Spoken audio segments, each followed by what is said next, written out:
زید حامد صاحب. آج ہمارے پروگرام کا ٹاپک ہے گلوبل اکنامک ٹیررزم. پچھلی بار ہم نے اختتام کیا تھا اپنے پروگرام کا اس بات پر we discuss the origin of paper money. اس کی شروعات کے بارے میں ہم نے بات کی تھی. وداؤٹ فردر اڈو میں حوالے کروں گی زید صاحب کے کہ وہ تھوڑا سا ہمیں سمرائز کر دیں پچھلی بار جو ہم نے بات کی تھی اور اس سے آگے کنٹینیو کریں. جی زید آپ. دیکھیے ہے نا، پچھلے 2 پروگراموں میں ہم نے وہ تاریخ ڈسکس کی تھی اور اسٹڈی کی تھی کہ جس کے نتیجے میں یہودیوں نے، زائنسٹ نے، یہ نظام جو کئی 100 سال سے جس پر یہ کام کر رہے تھے بالآخر لا کر فیڈرل ریزرو اور انٹرنل ریونیو سروس کی شکل میں امریکن قوم پر مسلط کر دیا 1913 میں. ہم نے بہت تفصیل سے 2 پروگرامز پہ ڈسکس کیے. ہم نے فرسٹ ورلڈ وار ڈسکس کی، ہم نے کریش آف 1929 ڈسکس کیا، ہم نے وہ تمام تاریخی اسباب ڈسکس کیے کہ جس کے تحت یہ معاشرے میں منی سپلائی کنٹرول کرتے تھے. وہ کبھی پیسہ چھوڑ دیا مارکیٹ میں، کبھی کھینچ لیا. اس کے نتیجے میں کس طرح انہوں نے گولڈ کرنسی غائب کی، کس طرح انہوں نے پیپر کرنسی کا اجرا کیا، کس طرح انہوں نے امریکن قوم کو کہ ڈالرز کو ڈی ویلیو کیا، $20 ان آؤنس سے $35 ان آؤنس اوور نائٹ اس کو کر دیا. وہ تمام فساد اور فراڈ جو یہ کرتے چلے آئے ہیں یہ تاریخی ہیں، یعنی وحشت ناک ہے یقین اگر ہم اس کو صحیح الفاظ استعمال کریں تو. اور یہ ایسا سامری کا جادو ہے کہ جو سوائے ابلیس کے ذہن کے کسی اور انسان کے ذہن میں یہ نہیں آ سکتا تھا کہ یہ فتنہ گری کس طرح کی جا سکتی ہے، انہوں نے کی. مگر سوال یہ آتا ہے کہ بڑا لاجیکل سوال ہے کہ کیا امریکن قوم کو نظر نہیں آ رہا تھا کہ اس کے ساتھ کیا ہو رہا ہے؟ یہ نظر آ رہا تھا. دیکھیے بہت شروع سے جب سے یہ یہودی امریکہ میں آ کر آباد ہونے شروع ہوئے ہیں، امریکہ کے فاؤنڈنگ فادرز میں بھی یہ بحث چلی ہے کہ کیا یہودیوں کو اپنے درمیان میں ہم لا کر آباد کریں اور ان کو اتنا طاقتور ہونے دیں کہ یہ معاشرے کی منی سپلائی کنٹرول کریں. کیونکہ انہوں نے آتے ہی بینکس بنانے شروع کر دیے تھے، آتے ہی انہوں نے منی سپلائی کنٹرول کرنا شروع کر دی تھی. اور اتنی اسٹرانگ کمیونٹی تھی یورپ میں. یہ کیونکہ سارے جو امریکہ میں آباد لوگ تھے یہ یورپ سے آئے تھے، ظاہر امیگرینٹس ہیں سارے، اور یہ یورپ میں دیکھ چکے تھے کہ یہودی کیا کرتے ہیں. تاریخ سب کو معلوم ہے، بیوقوف لوگ نہیں تھے وہ. لیکن یہ اپنی جنگوں میں، اپنی تعمیر و ترقی میں، اپنے ملک کو آزاد کرانے میں انگریزوں کے ساتھ بھی ان کی جنگ چل رہی تھی. اس کے باوجود یہ اس بہت سخت پریشان تھے اس بات پر کہ یہودی ہماری صفوں کے درمیان آ کر کیوں آباد ہو رہے ہیں.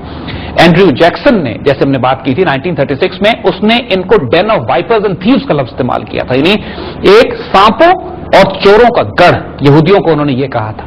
اور تھیوز یہ وہی لفظ ہے جو یاد کیجئے کہ جو عیسیٰ علیہ السلام نے جب when he goes to Jerusalem، جو پچھلے پروگرام میں ہم نے بتایا تھا کہ مارک 11 نیو ٹیسٹمنٹ میں عیسیٰ علیہ السلام نے جا کے جو سود خوروں کی میزیں الٹی تھیں اور مندر اور ان کے عبادتگاہ میں جا کے یہودیوں کو، سود خوروں کو مارا تھا، تو انہوں نے بھی ایگزیکٹلی یہی لفظ استعمال کیے تھے کہ you have turned it into a den of thieves. یعنی یہ الفاظ اینڈریو جیکسن نے یقیناً بائبل سے لیے ہوں گے، کیونکہ ایگزیکٹ وہی الفاظ ہیں جو عیسیٰ علیہ السلام نے استعمال کیے تھے. ابراہم لنکن کو اس بات کا پورا اندازہ تھا اور اس نے ان کو روکنے کی کوشش کی. بلکہ اس نے یہاں تک اینڈریو جیکسن اور ابراہم لنکن نے تو کوشش یہ کی کہ ان کے الفاظ یہ تھے کہ اگر ہمیں اللہ نے اجازت دی تو ہم تمہیں جڑ سے اکھاڑ کے پھینک دیں گے امریکہ سے. لیکن مقصود شاید اس طرح کا ہی تھا کہ جیکسن نہیں کر سکا، ابراہم لنکن کو انہوں نے قتل کرا دیا.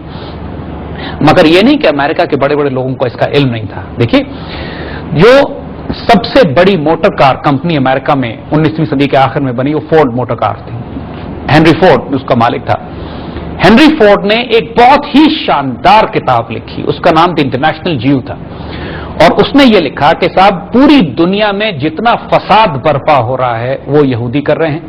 امریکہ سے لے کر سوویت بولشوک ریولوشن سے لے کر پوری فرینچ ریولوشن سے پوری دنیا میں اور امریکن معاشرے پہ جس طرح ان کا کنٹرول ہے، جس طرح میڈیا کو کنٹرول کر رہے ہیں، جس طرح بینکنگ اور فائنانس کو کنٹرول کر رہے ہیں، حتیٰ کہ جس طرح اسکول اور ایجوکیشن سسٹم کو کنٹرول کر رہے ہیں، جس طرح میڈیکل پروفیشن کو کنٹرول کر رہے ہیں، جس طرح لیگل پروفیشن کو کنٹرول کر رہے ہیں. یعنی ایک پورا جو قبضہ اور غلبہ یہودیوں کا ہو رہا تھا، ہنری فورڈ نے اس کو دیکھا، ایک کتاب مرتب کی.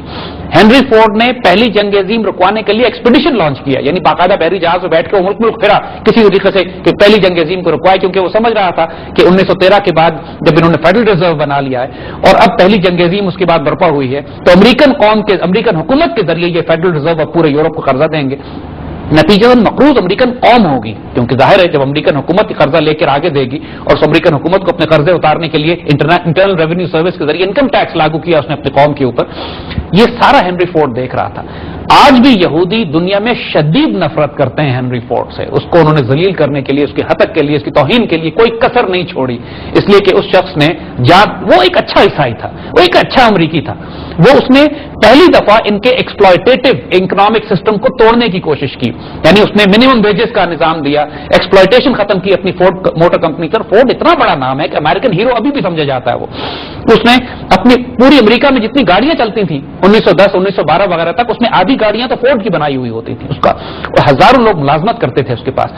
इसकी इज्जत थी, ये अपने वर्कर्स की इज्जत किया करता था, अपनी दौलत इनमें तकसीम करता था। मिनिमम वेजेस जैसे हमने इसका मुकर्रर किए हैं, उसने टाइमिंग मुकर्रर किए, वो एक्सप्लॉयटेशन जो सूद के निजाम की वजह से वर्कर्स की होती थी, इसने उसको रद्द किया, एक्सपोज किया, खोला, किताब लिखी।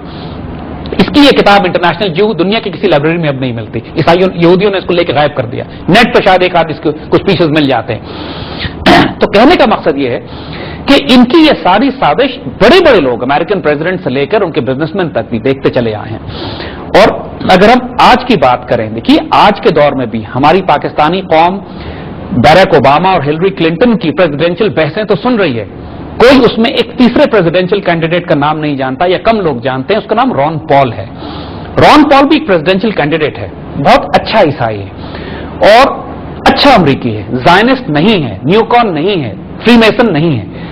वो एक रेवोल्यूशन बर्पा कर दी है इस वक्त उसने अमेरिकन मिडिल क्लास में और अमेरिकन थिंकिंग क्लास में, कि ये जायनिस्ट और ये फेडरल रिजर्व बैंक और इंटरनल रेवेन्यू सर्विस और ये जो गोल्ड रिजर्व और ये जो पेपर मनी और फेक करेंसी जो अमेरिकन को दे दी गई है, ये मेन स्ट्रीम कॉन्सेप्ट और मेन स्ट्रीम बहस बन चुकी है अमेरिकन सोसाइटी में इस वक्त। और प्रेसिडेंशियल कैंपेन की सबसे बड़ा इशू जो रॉन पॉल ने उठाया हुआ है वो ये है, यानी हम हैरान हैं वाकई कि अगर इस शख्स का नाम रॉन पॉल ना होता तो हम समझते कि शायद इसका नाम कोई अल्लाह देता या अब्दुल शकूर या अब्दुल गफूर है, क्योंकि बिल्कुल मुसलमानों वाली बातें कर रहा है।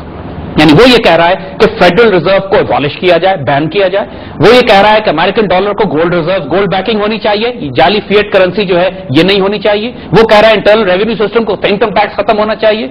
वो ये बात कर रहा है कि न्यूकॉन जायनिस्ट फॉरेन पॉलिसी चेंज होनी चाहिए। वो ये बात कर रहा है कि हमको मिडिल ईस्ट से फौजें निकाल लेनी चाहिए मुसलमान इलाकों से और हमको अपने मामला खुद संभालने चाहिए। यानी सारी वो बातें जो मुसलमान कर रहे हैं, नतीजतन ये है कि पूरे वेस्टर्न मीडिया में, अमेरिकन मीडिया में बिलखुसूस रॉन पॉल को ब्लैकआउट कर दिया गया।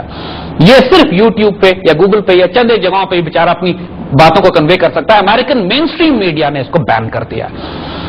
और मुसलमानों को चाहिए एक्चुअली कि अगर वो इस प्रेसिडेंशियल कैंपेन में कंट्रीब्यूट कर सकते हैं या कर रहे हैं तो उनको रॉन पॉल को सपोर्ट करना चाहिए, कम से कम डेंट तो डालें, नुकसान तो पहुंचाएं इस न्यूकॉन जायनिस्ट सिस्टम को, कि जो वो कोशिश जो इसको रॉन पॉल को बैन करके कर रहे हैं।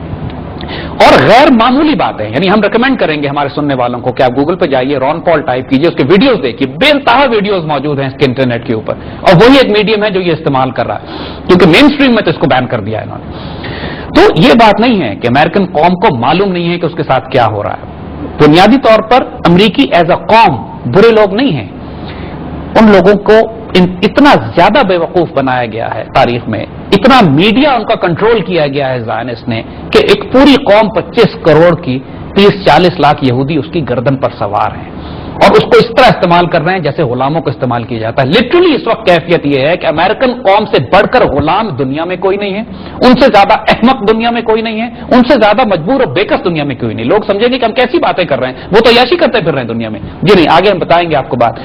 अमेरिकन गवर्नमेंट बैंकक्रप्ट हो चुकी है, बैंकक्रप्ट हो चुकी है, यानी इस वक्त अमेरिकन गवर्नमेंट के पास कोई पैसा अपना नहीं है, इसके ऊपर इतना कर्ज जारी हो चुका है। देखिए, जब एक नॉर्मल घर की मिसाल लीजिए कि अगर आपके पास कर्ज 1 लाख रुपए का हो और आमदनी आपकी 10,000 रुपए हो तो इसको बैंकक्रप्सी कहते हैं। किसी सूरत से आप वो कर्ज अदा कर ही नहीं सकते जब स्टेट ये आ जाती है। तो this is the state of the American government. वहां भी लोगों को अंदाजा है लेकिन कर कुछ नहीं सकते। जैद साहब, वक्त हुआ एक ब्रेक का, कंटिन्यू करते हैं डिस्कशन यहीं से। Will see you after short break.